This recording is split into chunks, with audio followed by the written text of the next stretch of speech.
Hi everyone, I'm Kayla, and welcome back to Rock the World with Kay and Michelle.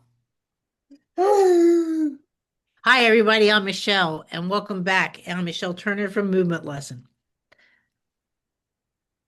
Before we start, a quick note. This episode is for educational purposes only and is not a substitute for professional medical advice, diagnosis, or treatment. And if you notice pauses in our conversation, that's intentional. That's part of how we talk. Today we are talking about transitioning to a new school year, or a new school, with special needs. Transitions are big for any child. But when your child has developmental differences, sensory sensitivities, movement challenges, or communication differences, transitions can feel monumental.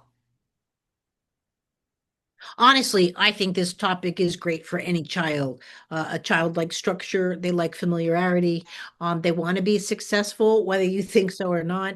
And really, this podcast is for all kids to get ready for a new school year, even for some parents to get used to a new routine and a new structure. So really pay attention because I think this would help all your kids.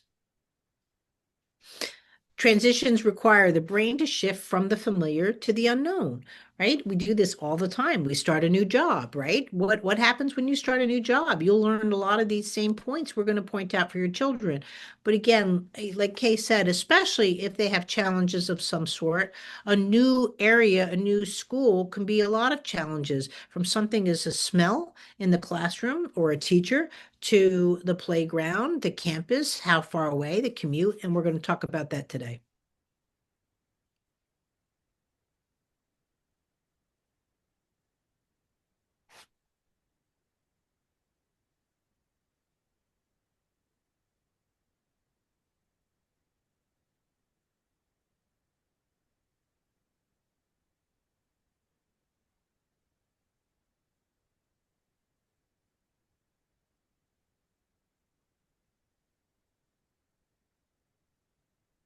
I just transitioned from a college course to this podcast. Right. And that's a lot. And why do we say transition? Because most people don't think about getting from point A to point B. But Kay has to go through more challenges because she has to make sure she has a ride. You and I might think, oh, I can just call Uber. She has a wheelchair. She needs van accessibilities. There's a lot of things that go on in her life that we don't put into play, but that also can be going on with your child's life that you might not even be thinking about.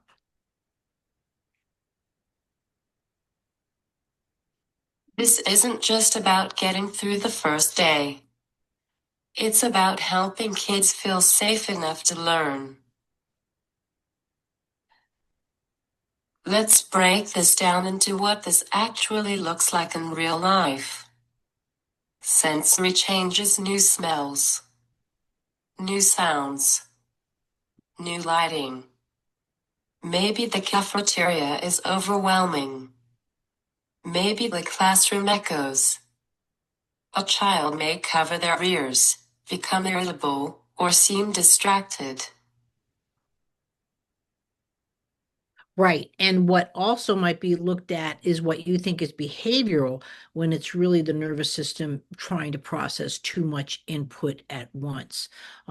Even my son once said to me, it was hard for him to talk to kids. They go too fast.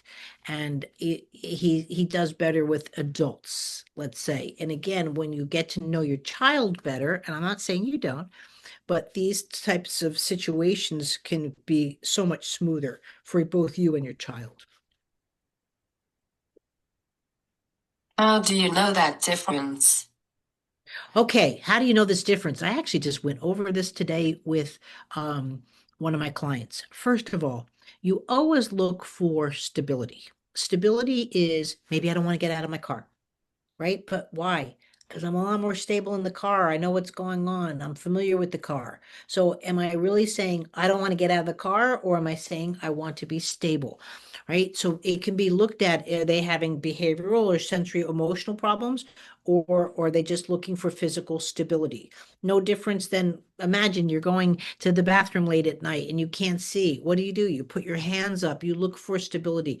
Our bodies do this all the time, but with kids, they really don't always have the outlet of saying, I don't like this. Or maybe they're saying, I don't like this, but they're saying, I don't like this as a global. And you're like, they have to go to school versus I don't like, again, like Kay pointed out, echoes in the classroom or something to that effect, that sometimes you do have to micro read your child, even just longer hallways from the bigger schools, more transitions. You start to go from being in the classroom for 3 hours at a time and then having a lunch break to now you have to maybe start going from class to class, right? Your Yeah. transitions are getting quicker and you're thinking, how am I going to do it? Or you don't even know to think, how am I going to process this information?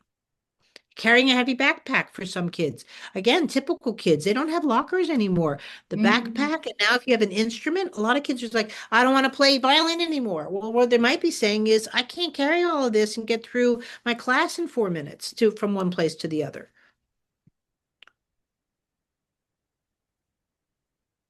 Laptop cover. There's a laptop. There's your books for the classes. Again, if you have any kind of extracurricular activities, where are you going to put your cleats and your soccer balls and all of those kind of things? I mean, I had a gym locker as a kid and I had my school locker, but most schools are being built with all of that. So for moving around through the school days just requires more energy than we realize. And some kids are really exhausted when they get home and you want them to organize and do their schoolwork and so forth. Sometimes they just need a break.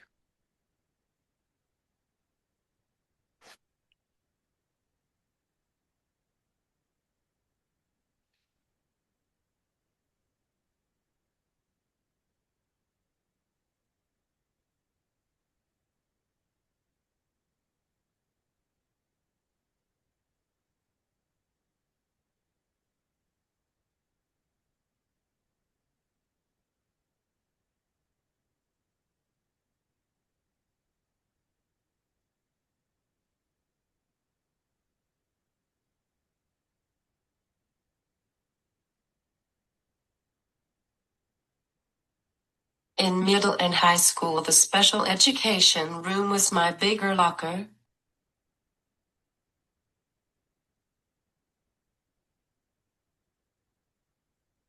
But also that's too where when you're going through those time periods, you most likely had an aide. Your sometimes your extra set of hands is just by having your aide there to manage your books, to manage your course materials, getting you from point A to point B. They respect adults a bit more. If the aide comes in and says, "Sorry, we're late. We had a problem getting through the hallway," let's say, a teacher might understand that. But for a child that says, Mrs. Smith, I couldn't get here in time. They might be harder on that child, expecting them to have functional skills to manipulate all of Hmm. that and not with his, I wouldn't say respect, but understanding or clarity.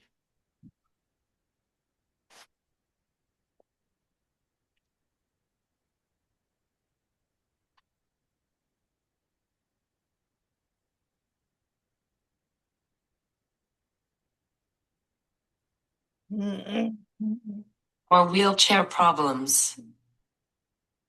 Just again, it's just you have to manage your life a little bit different than other people, and that sometimes has to be taken into consideration, not as an excuse. I still love when Kay tried to enroll in one college and the college wanted to make her mother pay for tuition because instead of being there as an aide to help her child, she was now filling a seat and they wanted her to pay for it. So we won't go to that college, which is unfortunate because it might have been the best education Kay could have gotten, but that they weren't willing to facilitate her needs. And by the time they even get to learning, they're already tired. Yep. Social shifts include new teacher. new expectations, new peer dynamics. And kids are constantly trying to decode, what am I supposed to do here? Right. Uncertainty is really a big way to increase anxiety for anyone. Um, and even to maybe even leading to a bad experience. I like to tell people that understand complexities. I wouldn't say this to a child. Like if I've never played Monopoly before, it's my first time. That's a lot of rules you have to learn, and you're not going to win most likely on the first try. You have to first learn how to play the game. Think of you're starting off in a school year or in a new school environment or even a new, therapy environment as the same thing. They have to learn what the rules are. And some of the rules are, again, new routines, new schedule, new demands for independence. That's a lot of mental load all at once. Just even asking where the restroom is or the bathroom or what has to go on can be a lot for a child that maybe is doesn't want to discuss those things or is embarrassed. Indoor versus outdoor gym. Right. One of the things is I'll make a quick note, and I learned this with my child. IEPs usually drop during gym time or what they call recess time or lunch time. To me, with my son having the visual issues and he was still mobile, that's when I really did need more so of an aid around him because there's kids are swinging and throwing the balls. He just didn't have that peripheral or surround for him, and he really could get kicked in the head or or harmed on the in the playground environment where a lot of people think, oh, that's recess, they're just having fun, we don't have to have an aid there. So again, these are things to keeping your child successful during this time that you might not be thinking about. Especially in my walker. Yeah, when you are in a situation, right, that you're trying to manipulate something new, even a walker, smells, people, new classmates, right? One of the things you might want to do, even right off the bat, is a small, even like a party afterwards, or a lot of it's liability, so you can't necessarily do that. But sometimes if you can get a picture of each child in the classroom, and so you can even go over with your child in a more secure environment that this is Kay and this is Michelle, and go through that. Some teachers will allow pictures or so forth, but if not, if you could have just a small get together, even at a place to eat, let's say afterwards, that's it's not a horrible ideas, but we're going to keep our suggestions down to what goes on during getting ready for them to go into school. Yeah. Before we talk about what to do, I want to gently name a few things to avoid. You want to avoid where you're pushing through the overwhelm.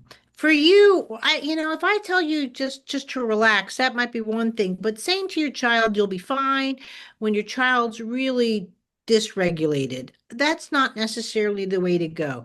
Go through the sensory checklist. Okay? Is are things visually too much? Go through that first. Are there smells? Are there the auditory concerns? Right? A taste and so forth. Like, where am I going to eat? Like, are we really going through the sensory checklist is a really a good way to start off with because if they're too visually complex, that just is too much. You'll see the hands maybe in the face, maybe needing a nap right away or just a complete shutdown, right? Because from a child's perspective, it's not even that they're not fine, they don't know what to do about it, and that's where you get the dysregulation. I know what to do right now. If I was hungry, I could call Uber, I can do lots of things, right?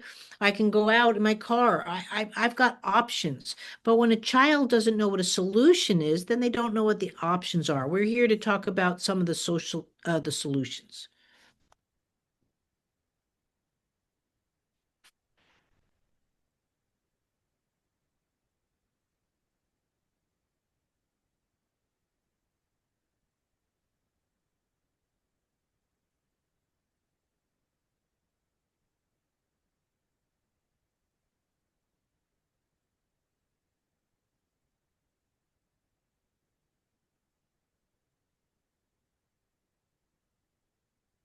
Is dysregulation the same as anxiety? Oh, okay, great questions. So dysregulations, I look at dysregulations a bit more like this. When you're synchronized, meaning everything's going okay, right? Things are just easier. Wow, I was able to get that phone call. I got that email done, right? That's how we think about like getting, our when we're synchronized. But when we're dysregulated, she didn't call me back. I don't know what to do, right? We start having those separations, right? Anxiety could just be, I don't even know to send the email. I don't even know to make the phone call. We're going from I have to get up early in the morning, I have to go to school. What school? I mean, we're just assuming even your child knows what school is, right?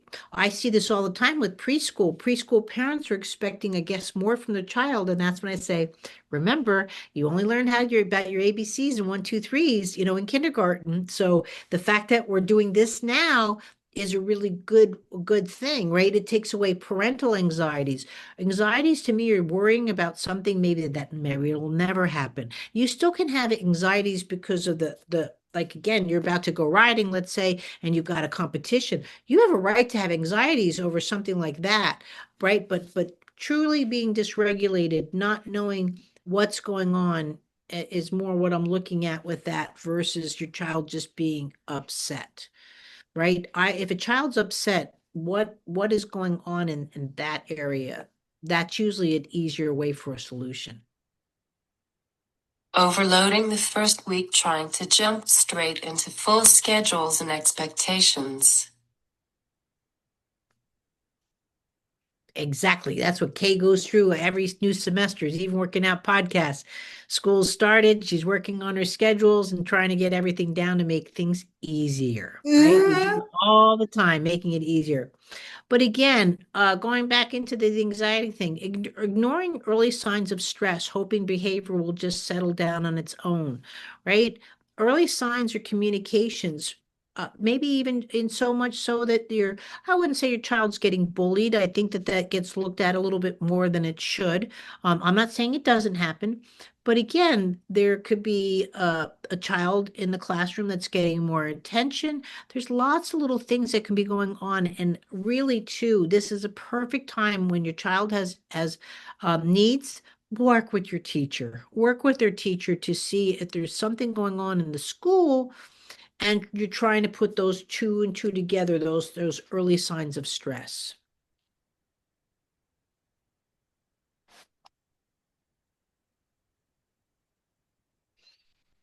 And remember that behavior can be communication. Yes, absolutely.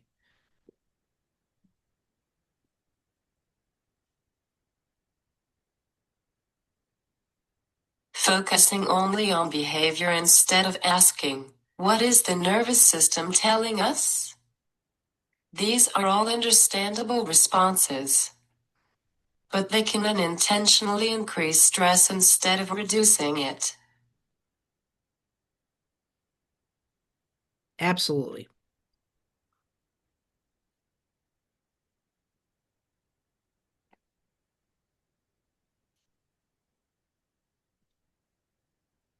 Here's a simple transition checklist you can use. Okay, I've done this really for my child all the way through, even in college, right? Preview the environment if possible. Now I say environment because these tips really work for even going to camp this summer, right? If you can go onto the school grounds and let's say have a picnic, right? Go on the swing sets there. Maybe walk all the way up to the front door because, again, walk through the school, or if you can.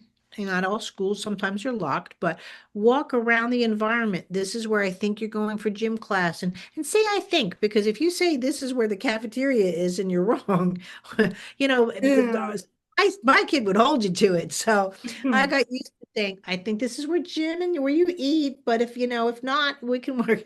But you're going to walk through and also drive the route. New schools might mean a longer commute, different, but do it when it's again, time to go to school, not at 3 o'clock in the afternoon or at lunchtime. Drive the route so they know the routine instead of getting, am I there yet? Oh, this is taking longer or shorter, right? Practice morning routines at home, like a week in advance, getting your child on the sleep schedule. So again, introduce visual schedules. Some people do really great with that. My son knew everybody's schedule at school. If your therapist was late for Penelope, he was bringing the card up to the teacher. He knew everybody's schedules, not just him. Prepare us a simple all about me document. Maybe you want the class, if you can, bring cookies for the class. So, Johnny's bringing cookies in for everybody. Yay. Now you have to take allergies into considerations in the school schedule, but maybe becoming everybody's, again, friend, or people are coming to you for help. Talk about what the first day might look like. This is what your teacher is going to be like. I think there's 9 kids in your classroom, and go all over that as possible. Set up a transition meeting or visits during the previous school year. Again, maybe a meet the teacher ahead of time. And maybe again, if they'll let you, take the picture of the teacher. So before you're getting, remember, this is Miss Smith. This is what she looks like. She's going to be able to help you if you have any problems. Anything that just gives again, go back to the senses. Do I have a visual reference? Do I have an auditory reference? That makes life a lot easier and more successful for your child. Even though the school was 7 minutes away, it was an hour ride. Wow. Ugh. That's an earlier bedtime. That's an earlier awake time. I remember being nervous for middle school. So on top of that transition meeting, I actually went over and talked to the 6th grade teachers ahead of time. And honestly, I don't remember most of that conversation, but I do remember making sure I could still have a snack throughout the day, because that helped me keep my energy up.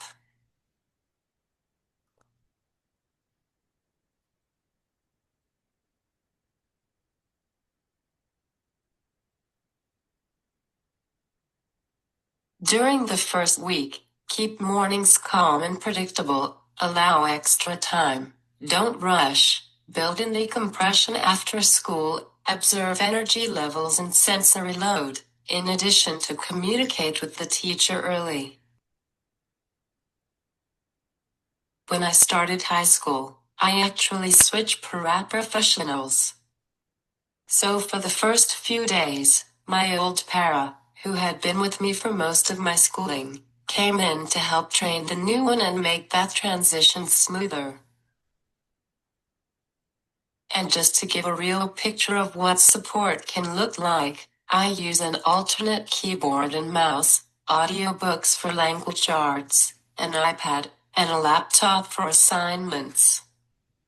I also need help with physically managing materials, staying organized, and accessing my work. And I had paraprofessional support across all settings, including educational and job site settings. Plus support for things like clothing, eating, toileting, and transportation. Oh, that's so true. And again, one size doesn't fit all. Going back to, even I said, have an all about me document, how Kay mentioned that she liked to snack throughout the day. Maybe that's just not allowed, let's say, because then everybody else would want to snack all day.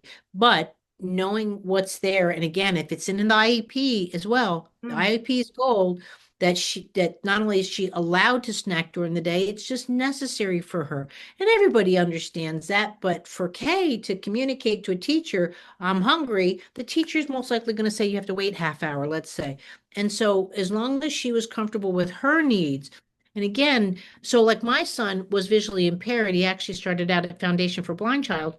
But what's interesting about Graham, you would have thought being in the front of the classroom would be more advantageous so he could see just the teacher, less visual clutter. But he did better with social interaction. So he did better in the back of the classroom. So when the teacher said, let's say, take out your pencils, he started like, oh, okay, he's taking out his pencils. Okay, I better do the same thing. So he copied more and was able to to do all that. However, he was allowed to transition out for testing, let's say, and go into the area where he could test, and he was pulled from the classroom to give him more comfort in that. Not because, again, he was different, but again, to lower his sensory load so he can be in a more strategic learning environment. Mm. But a lot of kids don't want to be pulled from class. So it all, again, you're working with your child. You don't have to be my child's special needs and hover, but at the same time, the school has done it before and they might have great successful advice.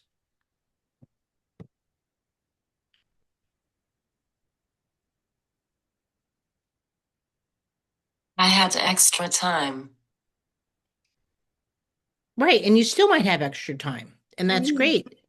But you had situations too where you weren't well and stuff and you asked for extra time and your teacher said no, right?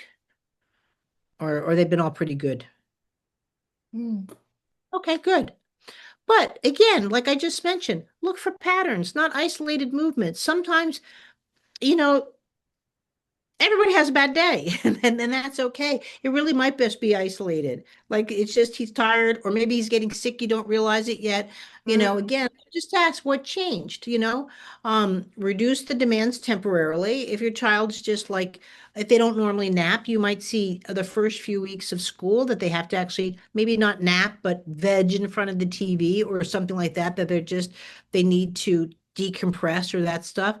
But also, too, if you do feel that there's any sort of a communication gap, reach out to the school early. You can always ask for a new IEP meeting and so forth, but don't wait for it to escalate for you then to turn around and expect them all to meet like on Monday morning because they have their schedule too. They're working with a lot of kids and they're trying to make everybody successful.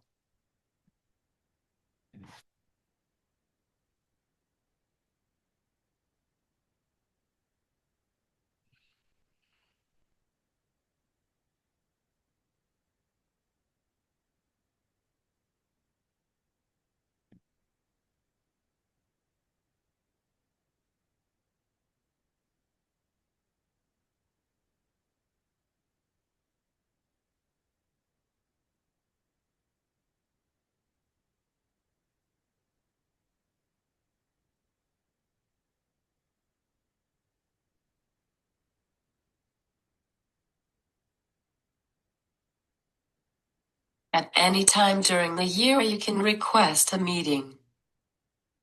Yeah, but sometimes in some states you need they are allowed legally to go 60 days from notification. Right. So that can be a lifetime. Or they'll might see that it's too close to the end of the school year or end up getting into Christmas holidays. So again, that early communication is more successful than not. Communication is everything. If your child has an IEP under the Individuals with Disabilities Education Act or supports under the Section 504 of the Rehabilitation Act, those supports should follow your child.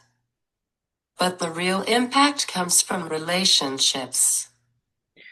Right. So what she was saying there for an IEP, an individual education plan, right? That's a legally blinding contract. What will happen is you get reviewed within the special needs community, let's say, for vision, for speech, for occupational therapy, physical therapy, and that and the teacher, maybe the aides, maybe the principals, maybe again, I had Foundation for Blind at my child because even when he wasn't going to school there, they still supported him within the school system. So it's your team, right? And your team comes together with you, your the parents, and your child's not present until the age of 14, then it can change where your child may be asked to be present or that they're allowed to handle the meeting on their own. That I don't agree with, but I was always there. And so this meeting is a team approach on how to best serve your child and what your child will get for services. So a lot of people want 52 hours a week services, what's going on? Well, you might be told that you're only getting physical therapy, let's say once every 2 weeks, right? The relationships create the understandings. You can say, listen, my son's visually impaired. I actually need orientation and mobility with physical therapy so my child can access things, maybe getting on and off the bus, even around the curbs, recess area, where they have to look at his environment and then work with the therapist around these environments to make the child more successful. And so these relationships are really important. Please remember that they're so overworked, but that doesn't mean that they should not be taking care of your child's needs. So a little honey goes a long way.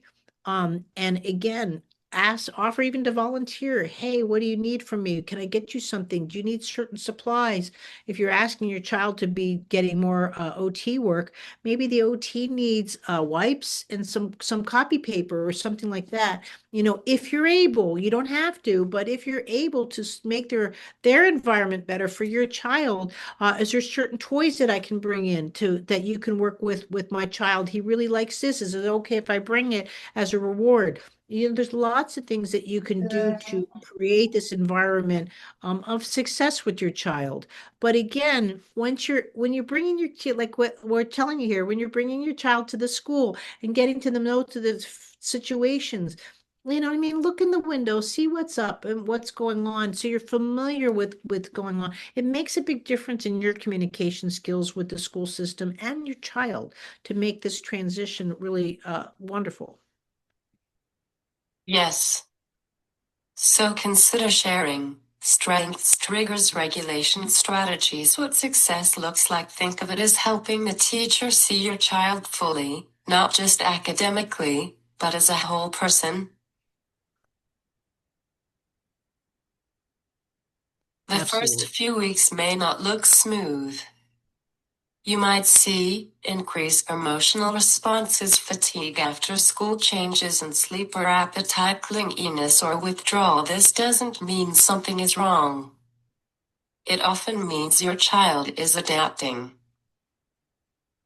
But also too, they might have extra excitement. I mean, if you're here to make this successful, you might see, Mom, can we go to school today? It's Saturday. You know what I mean? And maybe they do. And if that's the case, we'll go to school and play on the gym and have a picnic. It's okay. You don't have to be like, no, that's Monday through Friday. Add to the enthusiasm, add to the success. Did you want to go to the school park and play, or did you want to go to the other park and play? And let them start to feel that school is now just a natural part or matriculation of their life versus something they have to do. And so that first week, you might get all of that. And two, uh, you might find too that they're just again want to go into a quiet space, all the lights are off, or I want to eat only familiar food that week because they're done thinking throughout the day. I don't have to think about eating chicken nuggets every night for the week. And so it's not a spoil, but again, just let them find their own time.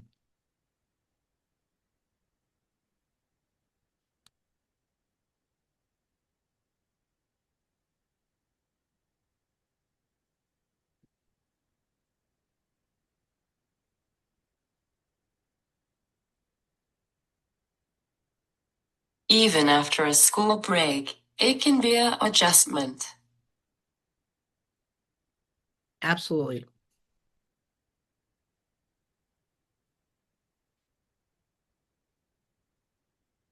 If you're seeing ongoing distress, school refusal, persistent physical symptoms, that's your signal to reach out.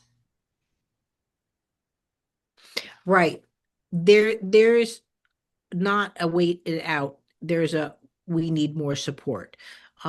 If you're finding that the teacher is not communicating, well, I mean, maybe they miss a day, that's okay. But if you're not getting at least a weekly report of something, what's going on, successes of the week, if you're only hearing the successes versus the failures, sorry, we're uh, maybe your child has to go to the bathroom and need more toiletry skills than they expected, and they're looking for your child to wait a little bit longer. Some kids just can't wait when they're wet or soiled, kind of thing. They need immediate assistance. It could be something as simple like that to keeping them more comfortable, but also to at the end of the day, you do have rights for your child if this is not working out.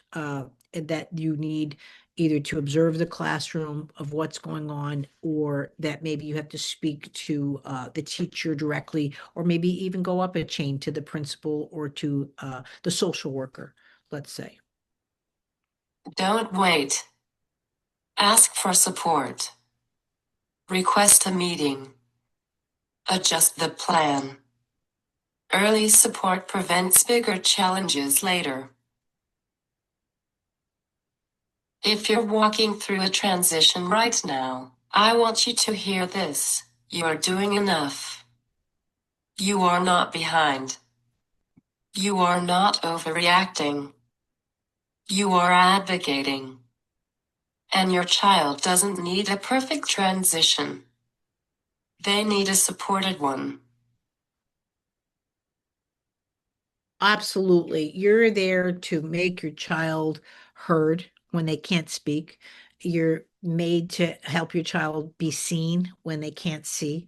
You're there for their extra, again, sensory support in that way. Don't be worried that you're being too much of a helicopter parent, as they like to say. Some people do get a little bit too much with the teacher. I understand that there's a balance, but there's a balance that needs to work for you and your child. And if your child is happy, if it's not broke, don't fix it kind of thing. But if your child is distressed, that's when you really can jump in and ask for support for your child, because there might be one child in the class that maybe is just being too aggressive. It's not even a bullying situation. An aggression could be just a scream, right? It could be a grab. It could be something like that. And I know we are taught we have to work with everybody, right? And understand that people have bad days, but our children really are in a different situation sometimes, and they don't always have that regulation skill. Mm. Thank you for being here with us. Send us your questions. We'd love to support you. And next episode, we're talking about what are the options when public school doesn't work? Until next time, keep rocking the world. Mm. Absolutely, because even adjusting, transitioning for your ESA or homeschooling situation, takes place. So we'll see you next week, and can't thank you enough for being here. But if you have any questions or want us to cover anything, let us know.